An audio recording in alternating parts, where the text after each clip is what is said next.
You found a great property, but there's a catch. It's tenant occupied. Can you still buy it? Can you still move in? Can the tenants be asked to leave? In Quebec, those answers aren't as simple as you'd think. And if you get them wrong, you could end up buying a place you can't use for a year or more.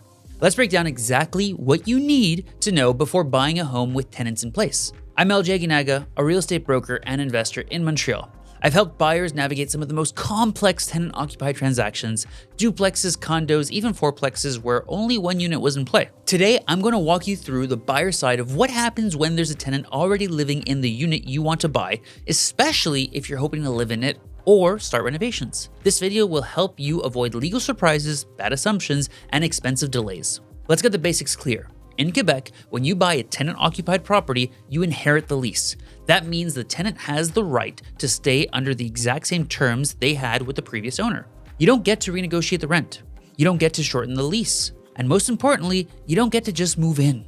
The lease is legally transferred with the sale, and unless you follow the proper process for repossession, the tenant's occupancy continues. This shocks a lot of buyers, especially when they realize they can't move into the home for 6 months to a year, depending on the timing.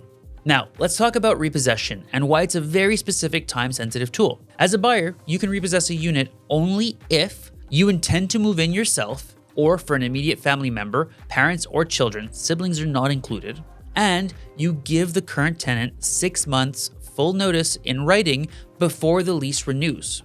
Let me be very clear. If the lease renews on July 1st, you must send your repossession notice before January 1st. And if your offer is accepted in, say, March, you're already too late to take possession for that lease year. Also, this is very important.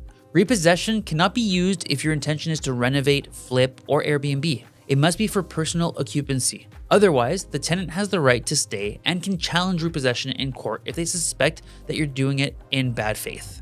If you're not planning to live there, no problem. You simply take over as landlord with the existing lease.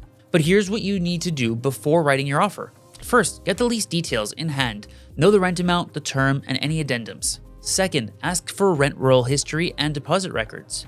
Third, understand the condition of the unit. You'll need access for inspection, and you may be limited in showing availability if the tenant has restricted hours. Also, look at whether the tenant is paying market rent. If they're significantly under market, you might not get the financing you want because the lender's based valuation on income. Buying for investment is absolutely doable, but you need to model cap rate, DSCR, that's debt service coverage ratio, and long-term upside, not just purchase price. One of the trickiest parts of buying tenant-occupied homes is access. By Quebec law, the tenant must be given 24-hour notice before visits. Visits must be between 9 a.m. and 9 p.m., and they're not obligated to allow staging or prep for your inspector. This means you may only get limited access, especially if the tenant works nights, has pets, or simply doesn't want to cooperate. You also need to schedule your inspection and appraisal carefully. These are legal visits, but still require notice, and if the tenant denies entry last minute, the timeline gets pushed.